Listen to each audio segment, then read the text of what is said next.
Everybody, welcome to another Talk Photography on the Academy. I'm going to be joined very soon. Well, you can see Ben already there from that photo. He's just hanging around in the background for a minute. But welcome to another Talk Photography. And we're going to be looking at 8 of Ben's amazing natural light nude photographs and things. Really absolutely exquisite, I promise you. It's well worth hanging around for. If you're new to the Academy, remember we're an online training company for photographers based on streaming video. We're in our kind of 15th or 16th year now, and we record all of our sessions for other photographers, members and non-members, to be able to watch as well with it. But if you're a member, if you're interested in seeing our content, come on to the photographeracademy.com. Kind of have a little wander around the site. You'll see all the content anyway. Obviously, after 15 years, there's a lot of it, and we've culled a lot of it as well. And if you'd like to join, just click on the banner from the front page. That will bring you onto the join in page here.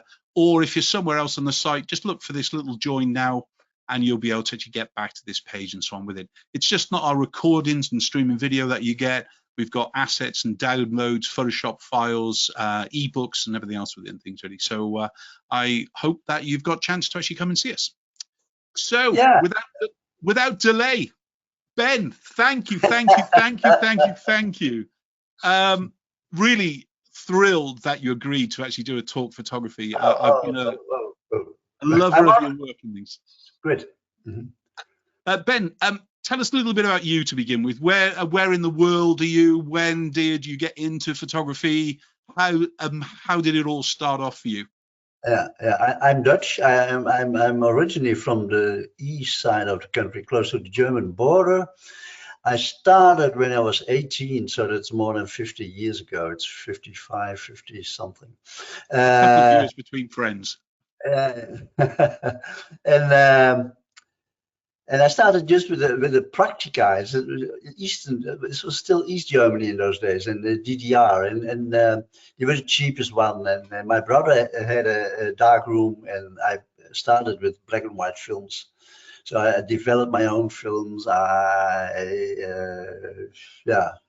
printed my stuff, and so that went on, but not really into model photography, just more like holidays and things like that. And I sometimes try to remember what day I started with model photography, but it's not like one day. You can't point a day. It's just my wife was my first model, but that's already, she's now 73 too, so it was 50 years ago. And then for a long time I was so thrilled by her, so I didn't shoot other models. But later, I don't actually, maybe 20 years ago it got a little bit more serious. Very good. So, and then we lived in the east of the country, but then went more to the north, then to the middle, and now we live close to Amsterdam. It's close to the sea also. Little village. Amsterdam is beautiful. I absolutely I love it. I worked there for 30 years or something like that, and I'm in love with Amsterdam. I love it. It's one hand just a little village. It's getting too touristic, but it's everywhere. It's wherever you go. We traveled a lot in our lives, and we were in Bali 4 times. And the first time was when I was 30, and it was like a miracle. And if you see now, you see only other Aussies here, drunk Australian young guys drinking Heineken beer. That's the worst Dutch beer what you ever can get. But it's terrible now. It's such a pity. But we did it because we started traveling. Very good. So when you talked about kind of the first nudes that you kind of began to do, yeah. What kind of has drawn you through focusing in on fine art nude photography over the past decades and things really? What made you kind of specialize more and more in it? It just went more or less automatically. I'm not really. I'm also not a technician. I'm just I like to see beautiful things, and beautiful young women are beautiful, and it's not I can't see that's a line into my photography, and it goes also up down. I can't say I'm shooting much better now than 10 years ago. What I see now is I hope not. I'm not humiliating someone. I hope it's a good word.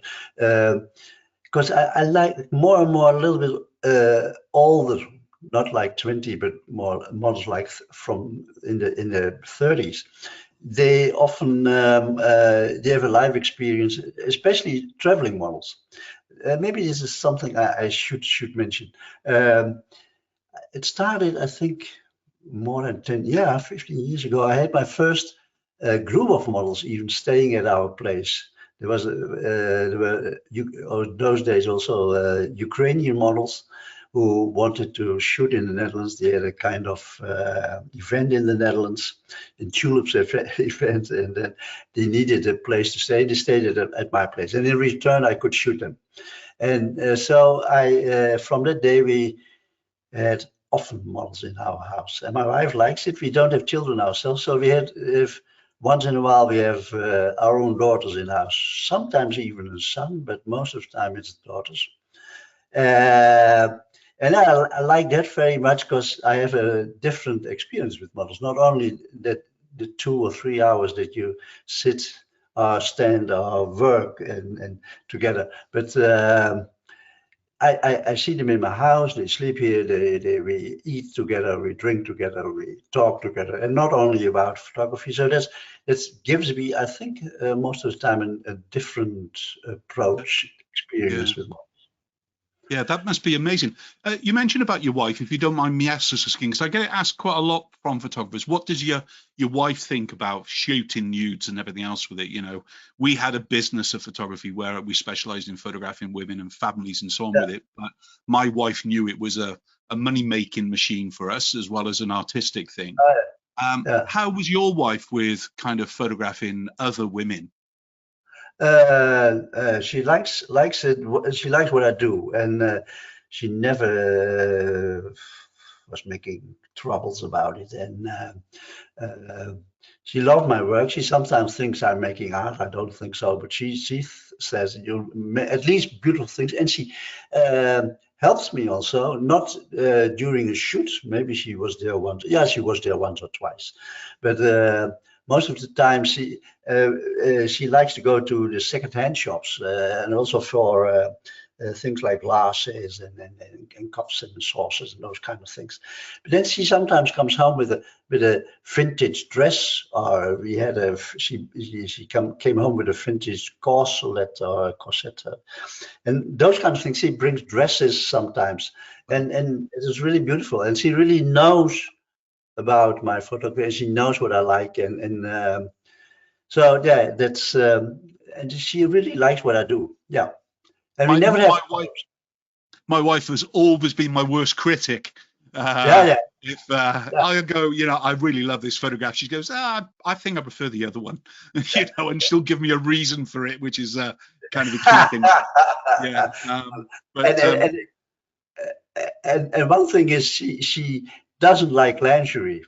I think I agree. I make, of course, also my lingerie shoots, but she says nude is better because it's lingerie often attracts, especially on the sexy thing. It's like, and also when I see those images on Instagram and also on Purple that they play with the lingerie and yeah, I prefer just to be natural. Yeah, natural light, natural nude. Yeah. Good. Right. So we're going to talk about natural light today anyway. Why do you prefer to shoot with natural light? Is there a reason? Yeah, I was once introduced in the UK. I did a kind of workshop for a camera club somewhere in England, in Manchester, I think. And then I was introduced as the Dutch photographer who knows everything about natural light. I didn't say it at the moment, but I use natural light because I don't understand flashlight, and I hate flashlight, and I have to see. There are people who just put a light on a model and they know what's going to happen. I don't know, so therefore I like natural light, and also it's because you never know what the sun is doing, and you have to be lucky, and especially in our countries it's not always that sunny, and then you have this beautiful gray light, and yeah, it really works. And you see so many. You also see on images so many different lights. That makes it much better than just a flash coming out of a lamp. So yeah. Do you prefer a harsher light or a softer natural light, or you don't care? I don't care. I don't care. It's just, well, yeah, it's there, and you just have to do with it. And that's maybe also a good thing. If there's harsh light, you have to deal with it, and of course, if you have a more subtle light, it makes it often easier. But yeah, you see the image here. That's really harsh light, but that has also to do with the pattern of the doors and stuff like that. And that makes it different. And yeah, I like it. Let's talk about this image anyway. What's the story behind this image? Yeah. I'm also lucky with friends that have wonderful locations. This is a friend of us who live in the south of Belgium, and he has a huge mansion. They call it a chateau, but it's not an old-fashioned chateau with towers. It's more like a mansion with 10 bedrooms and stuff like that. And there's also events are organizing there, and it's more or less restored in more like 50s, the 50s style. There's 10 bedrooms, and also the events models and photographers stay there. I never organized something, only for myself. And this is in the greenhouse. It's an old greenhouse, two sides of the beautiful orangeries in French. And this is the pattern you see is the door to the greenhouse. It's how do you call it? It's stained glass. I don't. Yeah. No. It's wrought iron or something like that. Yeah. Yes. Yeah. Wrought iron. That's a good word. And the only important thing here is to be on the right moment, because the sun. This is around 2 in the afternoon, and then if you have bright sunlight, and you get a model and throw them on the floor. I made several also different things here, but this is an amazing spot, and he always likes to restore this greenhouse. But also the other photographers who come there, they don't allow him to restore it, because it's so beautiful. This. Mm. So it's just the light, and you ask the model to lay on the floor, and you search the right spot and with the right patterns. Very good. There's a few color images in today, but they're mainly black and white. Yeah. What's your association relationship with black and white photography versus color? Yeah, it looks a little bit more arty, I think. If you do black and white, it looks a little bit more arty, and it's nonsense, because we see everything in color. So it gives an arty feeling, and sometimes it's more less is more sometimes. And in this case, I think less is more. And it's also the floor has its grace, and if you and you have this black petals of the wrought iron. So in this case, certainly black and white is better. Yeah. We'll go to the next image, but a question before we start to discuss this image. As far as the black and white transition from film into digital, how difficult was it to move from the darkroom to the likes of Lightroom and Photoshop and everything else? I was so happy. I can still. I darkroom. I didn't go anymore after it wasn't. I didn't need it anymore, because I'm an amateur. I do it in my evenings, and I did it in my evenings, and now I'm retired, so I have time enough. But when I was had to go in the evening in this darkroom, in the smell and getting dirty, you come back late next morning, you find out that you didn't have the water, enough of water, those kind of things, and or the paper was brown, and it cost a lot of money. So I was happy with the digital things, but now I have a very bad. I had an exhibition last year, and a friend of us gave us the cheap camera, the 2 eyes. Rolleiflex? No. Yeah, Rolleiflex. Her father used it, so it is in the beginning of the 50s, and it's terrible. It's not. Maybe I should show you these, and it's really bad with scratches on it and stuff like that. But I don't want to change that, and this kind of photography is so different, and it has a totally different approach, and maybe it's good to do this once in a while again, because now you make in one shoot you make 200 images or maybe even more, and you just go through it and choose maybe 5 to work on, and then you have also 5, but then you really have to think. And even if you go further back, I did twice a shoot with a wet plate camera, and that's something. That's so beautiful. It's so different, and also the results are so different. So, yeah. I always felt that with digital photography when it came along, you know, it really took hold, didn't it, in the kind of the 2005, 2010. By then, everybody was pretty much digital. And I just wanted a button that you could press to like switch everything off for them, especially when people were just getting going, because the thrill of seeing the negative for the first time and you're having to wait a day or 2 days, or if you didn't process yourself, weeks, you know, that thrill of seeing the negative in the print was an exhilaration I don't think many get today. Because they take a shot, they see it straight away, and that's the shot. They're almost moving on before they've had a time to really get in a relationship with the image they've just taken and things really. But it just I do miss the darkroom, but I wouldn't want another one. No, I don't miss it. No, I wouldn't want one, but I like the idea of it, kind of thing. Yeah. Maybe just I was last year or so I was thinking I should do it once or twice again, and it's possible. There are these dark rooms where you have public dark rooms or something like that. I know they are, and I just have to do it once or twice again.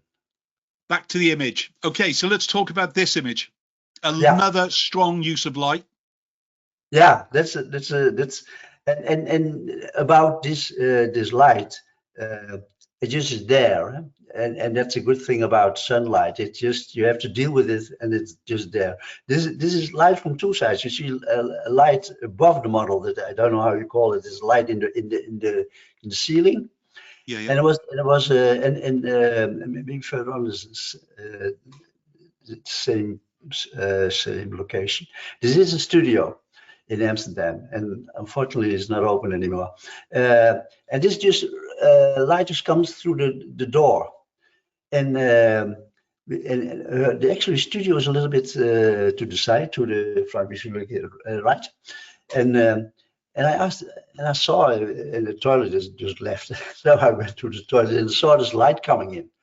So I asked the model to come, because you know it is not there forever. So she walked there. She also, we have some shots where she's laying on the floor and more things. It was really cold there. It was also in winter, but in the light was good. But as soon as you are out of light, it's freezing cold. So and just then you see the light, and then you have to talk with the model and to get her on the light. But she also wearing shoes, but it's because of the floor was very cold.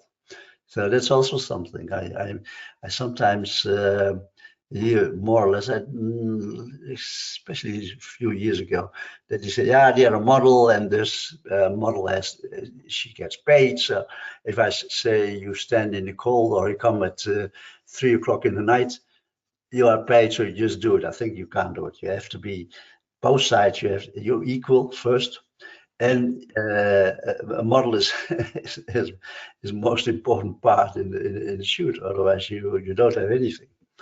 So therefore, but anyway, this light, she just walked in and out the light, and suddenly, this is the spot.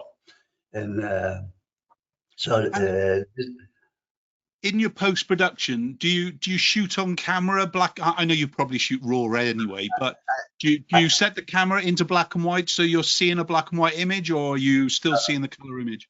no. I start with a color. I also start editing in color, and then I first make a color image, and then I go to black and white, and sometimes I think color image better than the black and white, and then just keep it. But I always I go to black and white, and also at least I look at black and white, and yeah, sometimes the colors are so amazing that you should go in color. So that's very good. And in the post-production, do you mainly work in the raw, or do you mainly work in Photoshop? In Photoshop. I first do the rough things in raw, and then it goes to Photoshop, and then I do the more detailed work. And nowadays, maybe that's the Dutch people say it's farting in the church. Is I go to AI sometimes. Most of the things I go to. There's two things. I'm really getting old. Via Nick software I use. Okay. Yeah. And I have just maybe 40 presets for black and white, so I can select a preset, and then often I just change it again. So I have a few really favorite presets, but sometimes I'm changing again a little bit. And since a few months, I'm also working in Neo. Neo. Yeah. And that's really AI. I heard, and yeah, I think, and maybe that's again bad talk. It's taking over Photoshop because it's so easy. It's so easy. It's you have your sliders and everything works, and they have a load of presets and stuff, and it makes it very easy. I can imagine that people really work at that, and yeah. Very good. First, when you started, when it was filmed, you shouldn't go in digital. Then you had this autofocus you shouldn't do. Then you all this, and it's changing. And on the other hand, you see young people now with film cameras. Yeah, I have several models now who did shoots with the last couple of years. They work in film. Film. It's a circle at the end of the day, isn't it? You know? Who's been your influences kind of leading up to kind of throughout your career and kind of leading up to the beginning of the Nudes? Who were the main influence, photographer or artist or whatever it is? What's inspired you the most? There's in photography, this old guy. I like Herb Ritz, but his male nudes are very good. He's far better in male. I think I didn't ever read his how do you call it, his life. I think he's homosexual. I see his male nudes are much better than his female. I think there's a Flemish, a Belgian photographer, Olaf van Vleteren. Okay, never heard of him. No. You should really look at him. He's really grainy. He's really beautiful. I think it is in the moment the best Belgium Dutch. He does a lot of work for my Dutch newspaper. He did, and Stefan van Vleteren. Remind this name. How do you spell his name? Yeah, I hear him. Wait a minute. I'm sitting next to my photo books.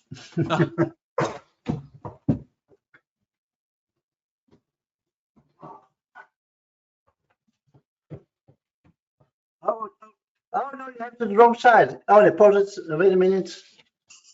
Do you see it now? Oh, okay. Yeah, hang on a minute. I'm writing it down. Van Vleteren. Excellent, thank you. And he has this black and whites and really a lot of portraits and really grainy. It's beautiful. I like this. He's my favorite. Of course, in Holland, and he's just died, is Erwin Olaf. You should. Yeah. He's the authority in Holland. And many more. I sometimes even like fashion photography. I'm really, but it's what you see now. It is much. Sometimes you have fashion photography and you don't see the fashion. It's about handbags or stuff. You don't see a handbag. That's what I really like. Yeah. Okay, so let's talk about this image. Yeah. See, this is the light, the image before. You see this light coming on the model. This is this light through this window, and it's even the same model. Let's see, and it's totally different from the other one, but it's same. It's 2 meters apart. So the light is coming through the window. I like sometimes to have this backlight. And on this one, I really liked, yeah. Beautiful. And I like the window like this. Being Dutch, I've got to ask the question. I'm not me. I mean you.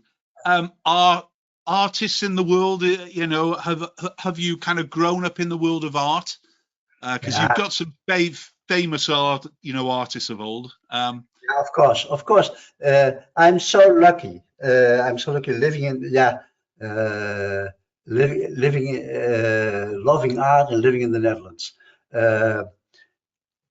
I'm 25 minutes from Amsterdam, and you have this all the Rembrandts there. You have the Vermeers there. You have a lot of this golden age, golden century painters. And I have sometimes to laugh because I see people hear them say, "Oh, this Rembrandt light." Now they never saw a real Rembrandt because then you don't dare to say it. And so I really like it. And also modern art. With friends, we go at least once a month to see a new exhibition. And another one. That's a German. And Anselm Kiefer. Ever heard of him? No. I think this is on the moment maybe the most important artist in the world, painter in the world. And I just went and I show you. I go. You should, because this is wonderful. This is amazing. I can't wait. Go. Oh, I do love these sessions. It's amazing what gems you get out of things. You know, I do apologize for anybody who's not interested in the world of art, but I am, and things really. Again, you have to see again. Anselm Kiefer.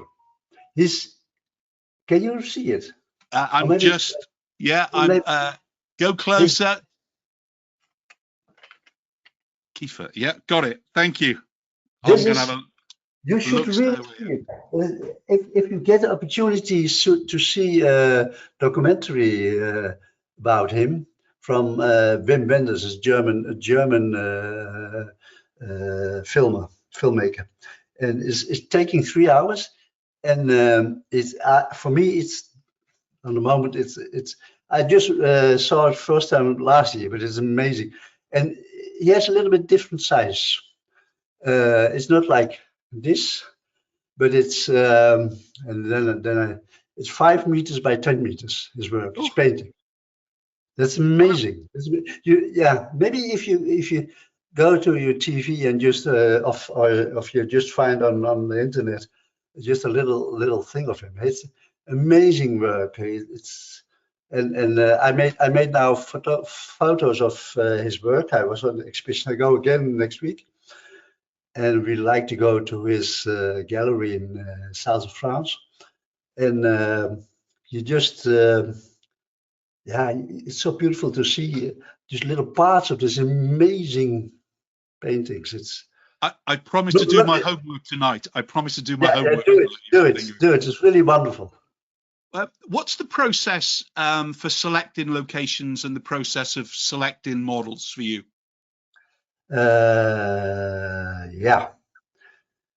First locations. That's always difficult. Location is always difficult, and I mean really, jealous on you British people. I had to laugh once. Someone said to me, "Oh, you have this beautiful outdoor location. Where do you find them?" In the Netherlands, they have so beautiful outdoor locations. If there is a country with outdoor locations, then you should go to the UK. It's amazing what you have there. If I see and in Holland you have this flat, you have a nice beach, but then everything is flat. So you have some out. You have, of course, you have outdoor locations, and just walk around and see things and yeah. And also my wife sometimes says to me, "Oh, look at this. This is beautiful. This could be a nice spot."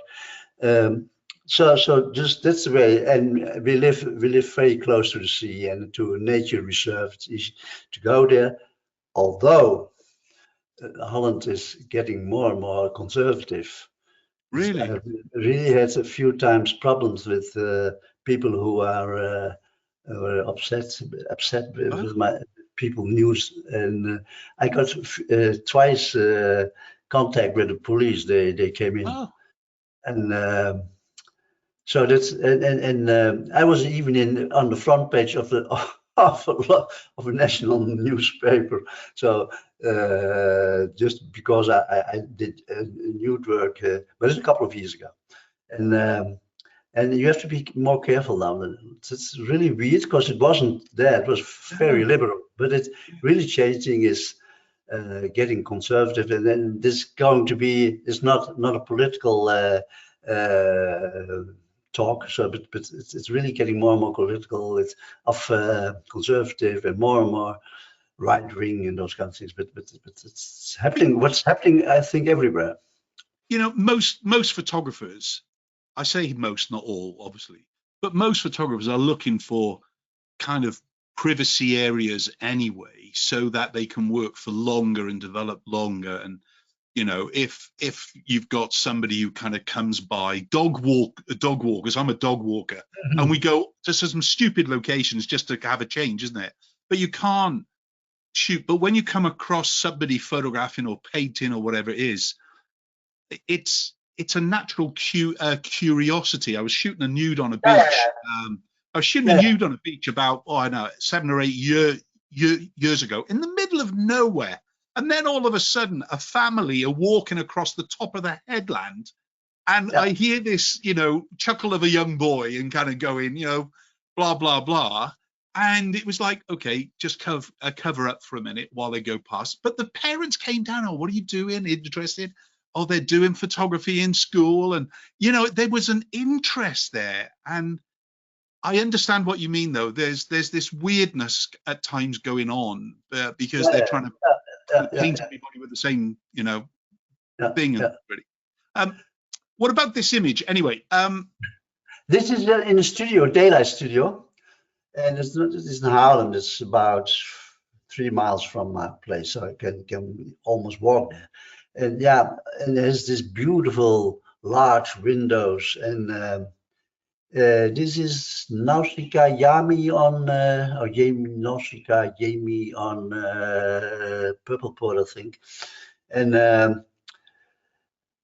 Elena is her name. And yeah, the chair was there. I had to pick up the chair, and she's a really good, easy, flexible model, and also nice woman to work with.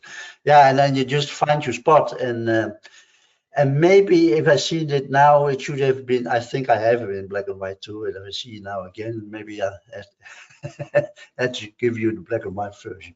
But yeah, and it's of course the lines of the chair, the lines of the models go with the chair, and then yeah. What about just do this feels very metallic. So yeah. I'm not sure if you understand what I mean, but the whites seem to shimmer. There's and the color, the chroma, just feels like, as I said, it's a metallic look. So you said that you usually work on an image in color before you then go to black and white. Yeah. Is that quite typical? Is there much work for you to do once you've worked on it in color? No, not that much, because I usually go via the Nik software, and then I play a little bit with Nik, and it's most of the time, yeah. Sometimes you see that in black and white you have to play a little bit with the corners and stuff like that. But most of the time I just 5 minutes work after my color. Very good. I love the chair. I Yeah, apologize to the model. I apologize to the model, but I yeah, love the chair. yeah, beautiful chair. Yeah, I don't know. I think it's a design chair, but I wouldn't know which. It looks like Bauhaus. It Yeah, really maybe. does, kind of, you know. But Yeah. anyway, our next image. Yeah, this again. I didn't on purpose, but it's the same top light you saw on a few images before, and so and this one I have a little bit different also in black and white, but not in this. And yeah, the light was so beautiful from above, and she was so beautiful, of course. And I like the lines on top, and then the round curves of the model beneath it, and the light is falling nice on her top, and yeah, that's Let's talk lenses for a minute. Do you have a preferred lens and a working aperture that you kind of start out with, or what's your technique? It depends on when I go really out and I have to walk a lot and my energy is not as high anymore. I just have I think I have a Sony A7 something 3, I think, and I now use often if I go outside just a zoom lens 2405, I think it is, and it's a G lens, and I would love to have it a bigger aperture. I think it's 4, but I would love to have it 2.8 or even 1.2 would be amazing. But even the 2.8 is you can't afford it, so expensive, and Sony's expensive anyway, and. So more and more I go to this simple zoom lens, because how often do I print an image? How often do I go to? I have in my house a few huge images, prints on the walls, and it's also one of my things. I always my images should be. Maybe this one is a little bit going further, but should be possible to show in my living room. And if I can show it in my living room, I think, oh, that's okay. So no open leg or something like that. And maybe I never had. I only have had. I have a few here at the back. You can't see them. And I never had someone who said, "Oh, terrible." Yeah, my sister-in-law. This is really, but that's a long story. But yeah, I think of an image should be possible to have it in my living room. Then it's okay. And the lenses, because most of the time you do it like here, you show it on the web or and on the internet, and so the quality is not like, oh my God. And I'm not good. I'm not a technical photographer. I had once, I did a few. I'm autodidact, and sometimes I did a short just course for a couple of evenings. And there was this young guy who gave this course on portrait photography, and he really could see that this you did with that and that lens. And I thought, oh my God, I can't see that. And it's okay, but that doesn't make a difference. I think it's for me, what I see, the image is important and not the techniques. I always have to laugh about people who walk around with 10 cameras and 20 lenses and spend all the money, and that's stuff. Yeah. How do you guide a model during the shoot and things, really? Are you quite descriptive to them, or do you allow them to move themselves? In other words, do you like to control, or do you allow them to do their own thing? Yeah, and I often allow them to. I always make a mood board. I always have ideas, and sometimes I really work via that mood board. I'm starting with a mood board, and because most of the models, this model, this was my first time I met her. This is amazing. I want to see her this summer again. I would like it, and because Dutch always say want. If they say I would like, they say want. So sometimes people getting scared of Dutch people.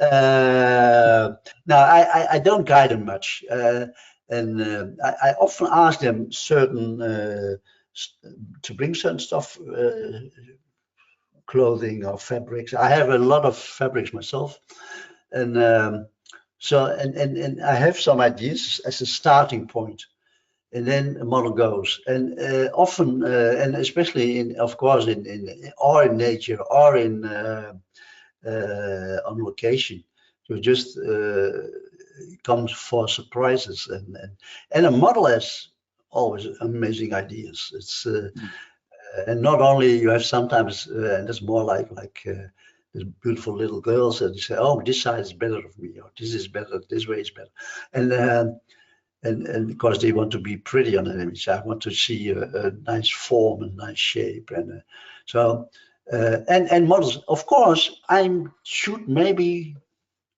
once in the 2 weeks, 3 times a month, something like that.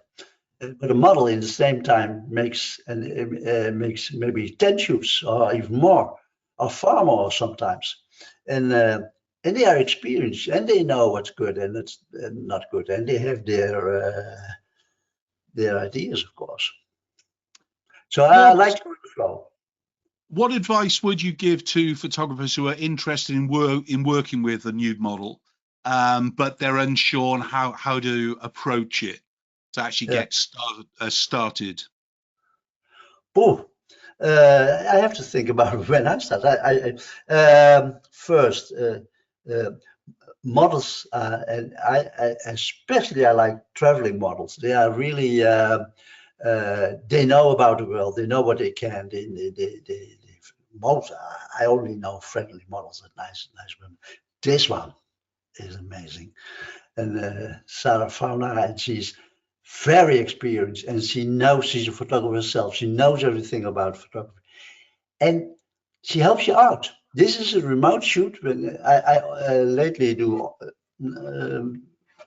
quite often remote shoots, and she's in Tenerife, I think, one of the Canaries, and I'm of course like this home behind my desktop, and in the beginning she sends me images of how the location looks. Then I know already from there's light, there's this, I like this props, I like this, and I like the lines here like this. And then we often start with the discussion. First, I send the mood board sometimes 2 weeks in advance. Sometimes they need clothes or stuff like that, and I ask them to bring them. That doesn't work very well. Maybe it's me, but when I ask a black dress, of course they come with a white dress, something like that. And oh, I just forgot that one. Those things happen. Maybe therefore nude, maybe not nude photography. Therefore is better because you can't forget your body, and and you start like walking.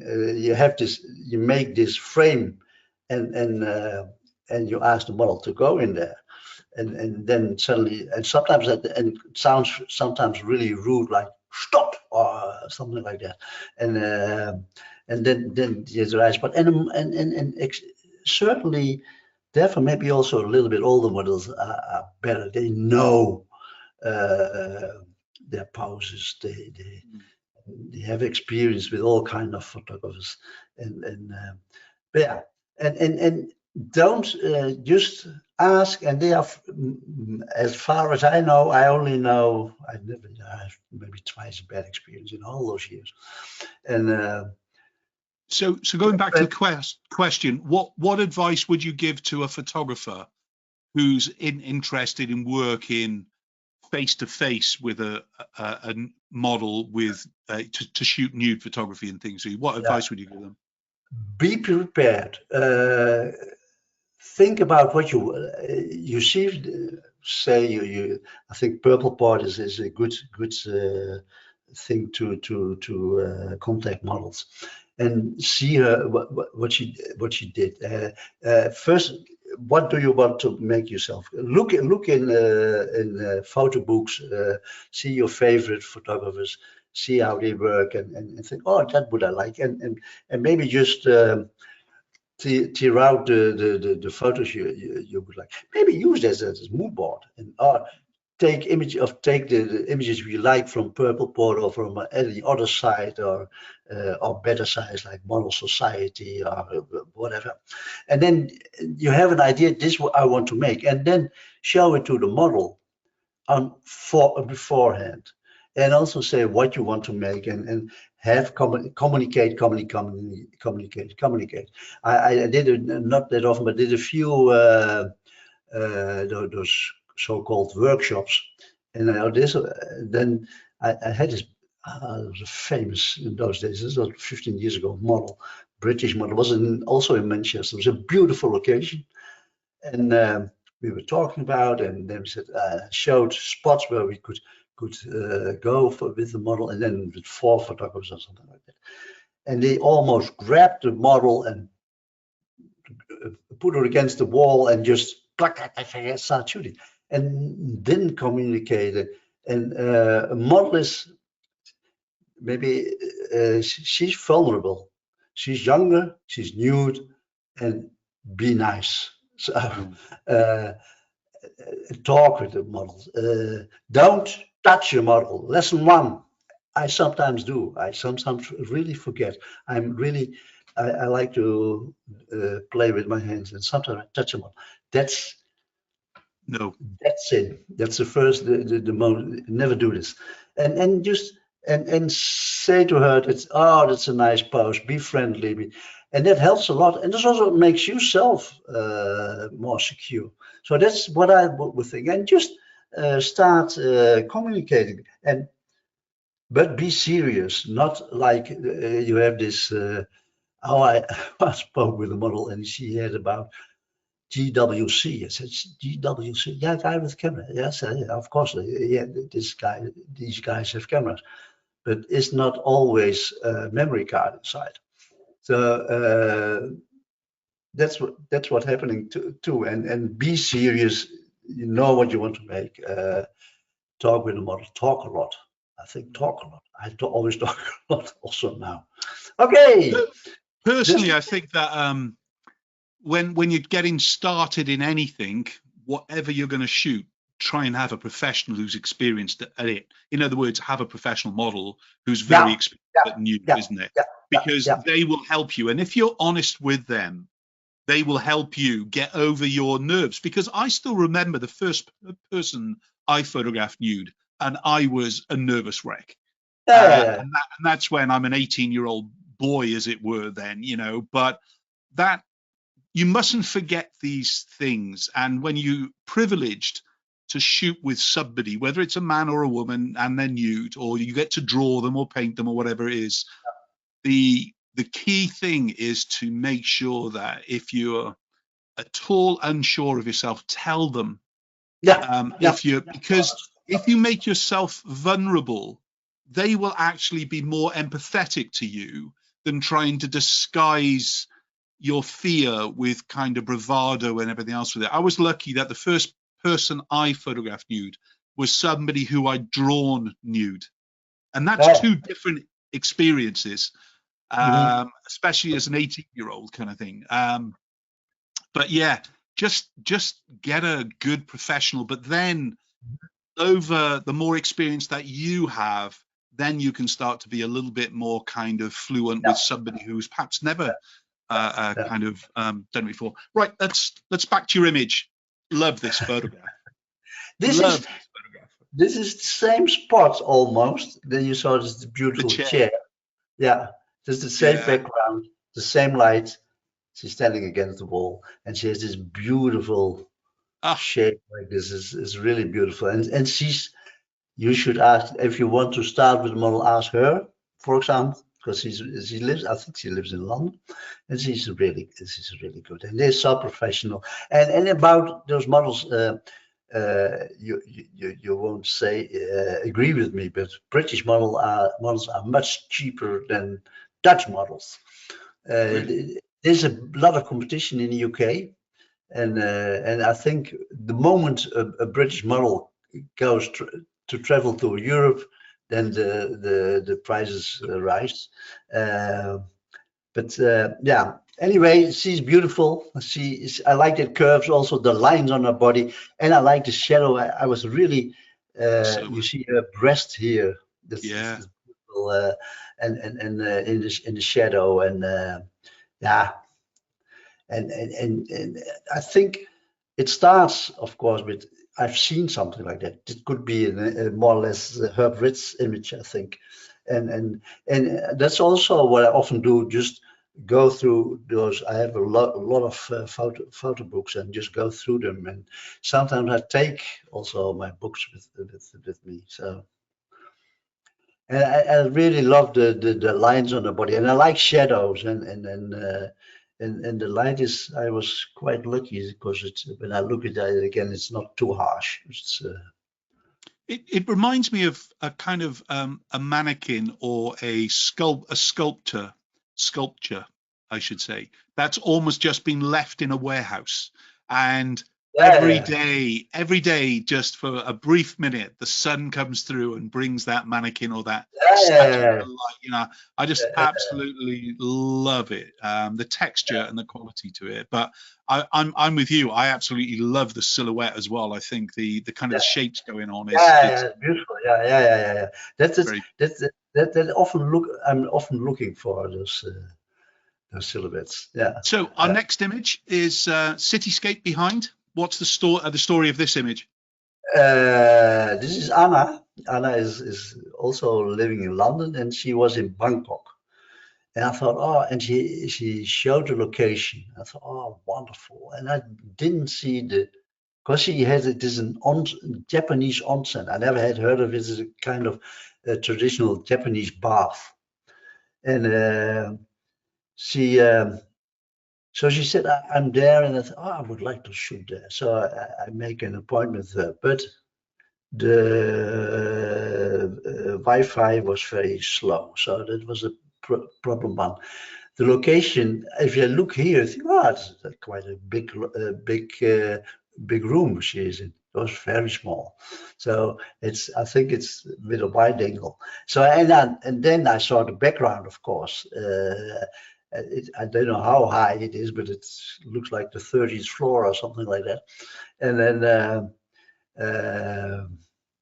yeah, and this is one of the spots. We started a little bit more because it looks like the bath is more or less a balcony or something like that. And the room, the location, the room itself was very small. And of course, she showed the images she got from the hotel, I think, from the guy with a wide angle, because it's often happening that you see a beautiful location and it's shot with a 12 millimeter lens, and you see this beautiful it's just wide angle, and it appears to be very small. So more or less, I had to go to this.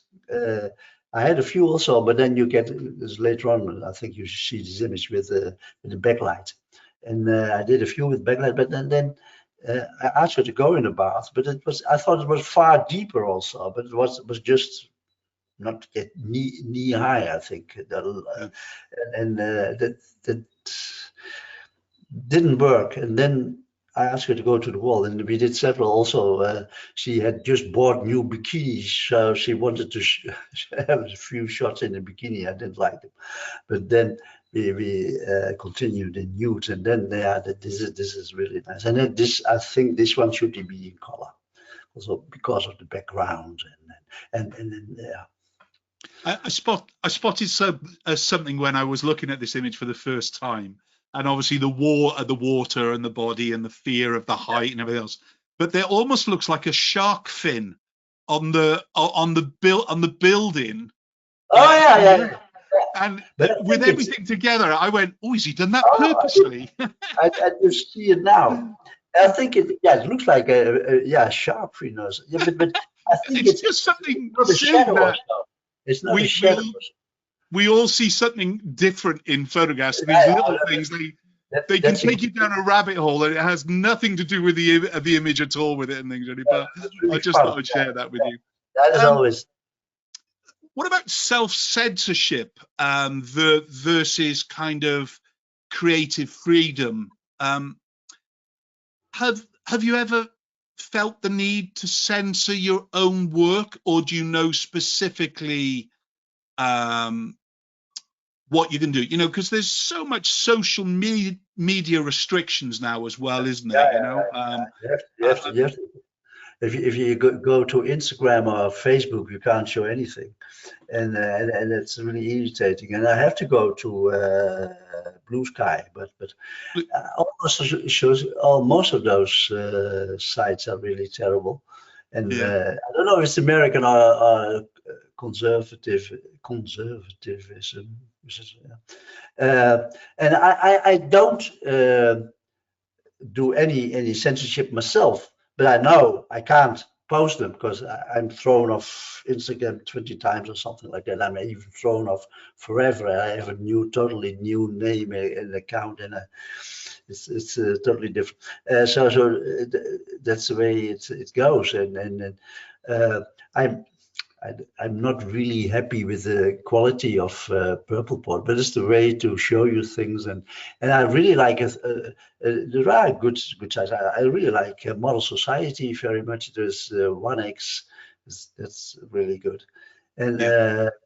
so yeah, that's the way it goes. I don't censor myself, but you can't go there. So Yeah. I mean, some photographers want to go there, and that's their yeah, choice.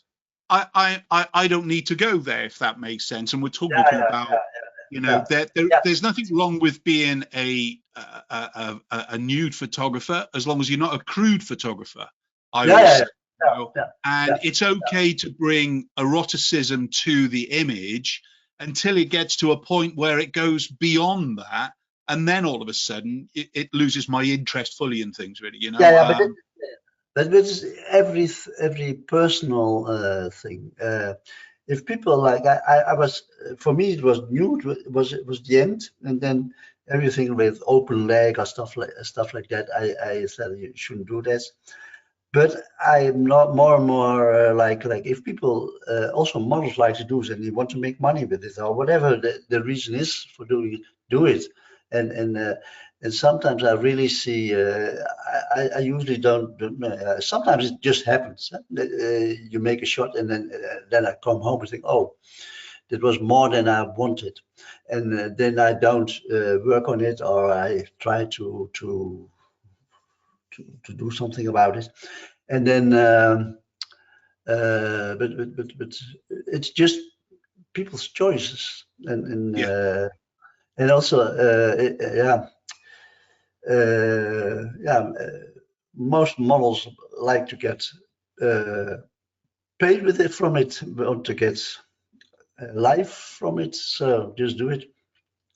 I went to a Maplethorpe exhibition. I was lucky enough to go Ah, to one yeah, around about, it's got to be at least 25 years ago in London. yeah, And a guy who at the time was much older than me, a fabulous photographer, Neil.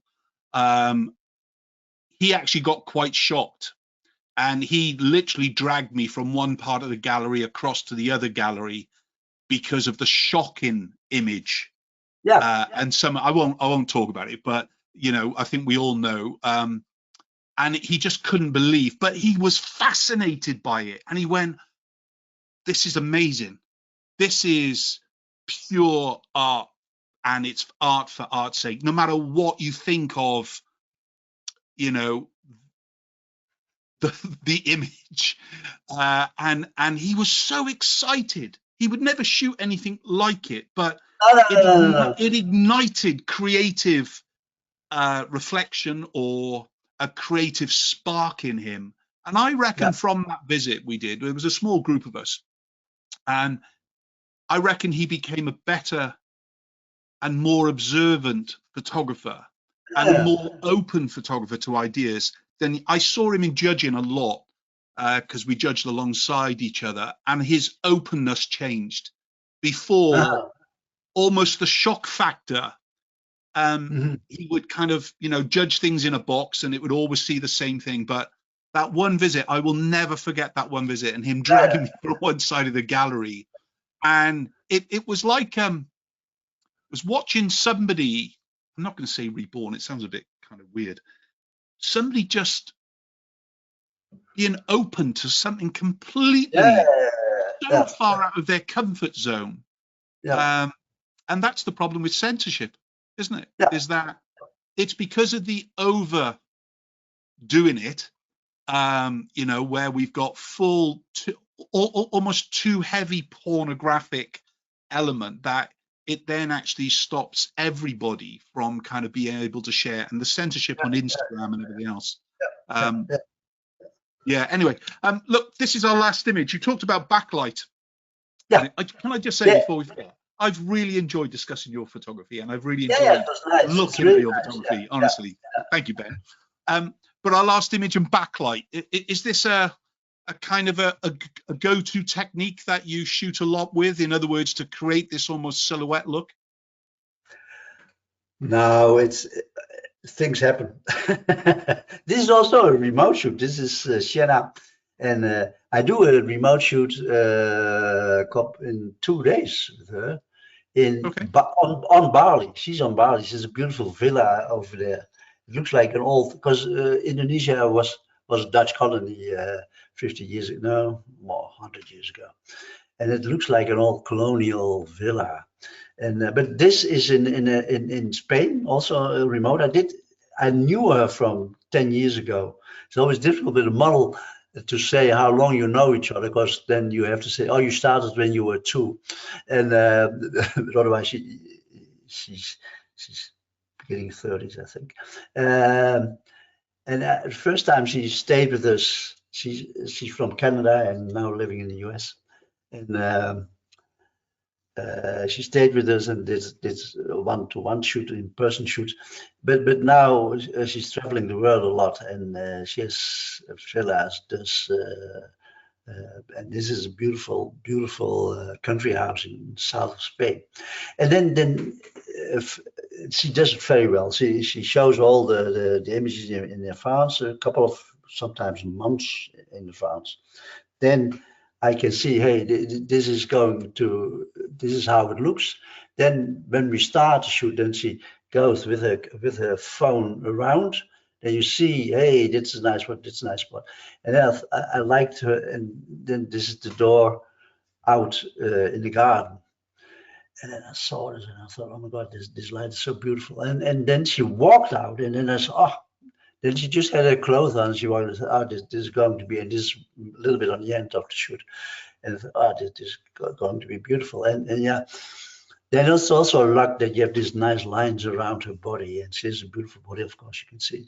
And she knows how to pose. That's also something. And it's really traditional pose. If you turn it around, and it looks like when she's facing the camera, it looks a lot more or less the image you saw before.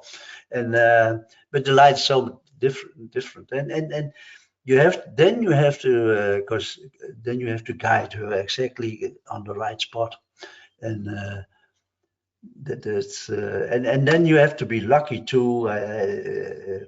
I have once a portrait, and I was so lucky. The light fell exactly. The model walked into the light, and then I suddenly saw, oh, this is beautiful. And then she had to come back step by step, centimeter by centimeter. Then exactly her face was on the right spot. And this is more or less the same. So it took us 5 minutes, I think, before it's in the right spot. And then it's good to have a model who is experienced, who has patience, who knows, also knows that I'm not making shit. So that's important. Oh, and that's my account on Purpleboard, I think. Yeah, I was going to say, if you want to, I've got a couple more questions, if you don't mind, Ben. If you want to see more of Ben's work, obviously kind of go across to Purpleport, and then you can just find him as Better Photo, BETAPHOTO, as you can see on screen, and you can see a lot more of Ben's work and everything else with it. Ben, timelessness and the nude in art. What's the longevity, do you think? Do you think the likes of wrong button? Do you think the likes of the fine art nude has got longevity now. So how do you see the future of fine art nude photography evolving? You know, in digital, and because of the restrictions in social media, do you think it's going to get underground, or do you think it's going to grow, or how do you feel it? Because there's no real camera clubs like we grew up with. There are camera clubs there, but once upon a time, you know, the only place for you to talk photography was in a camera club, and there'd be somebody in the club who you learnt things from, and you got kind of drawn to and everything else with it. And that's kind of how we kind of go down, in the same way as an artist would have been in a studio with another artist, and they would have seen how they paint and draw or sculpt, and actually gone down that route and things. How do you see the future of fine art nude photography? Now, first of all, I think we're getting more and more conservative, and I think that's the thing what's really gives a bad name to art nude. And even the word art nude is already, I think it's American.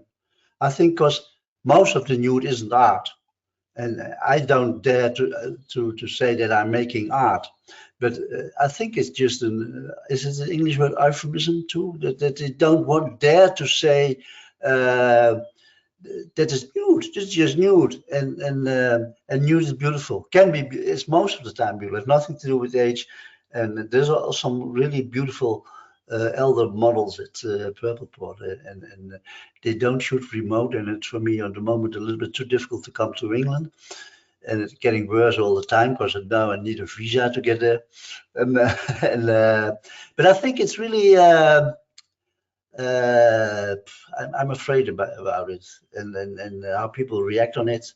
And although I had an exhibition a year ago, it's now a year ago, with a friend, and a lot of good what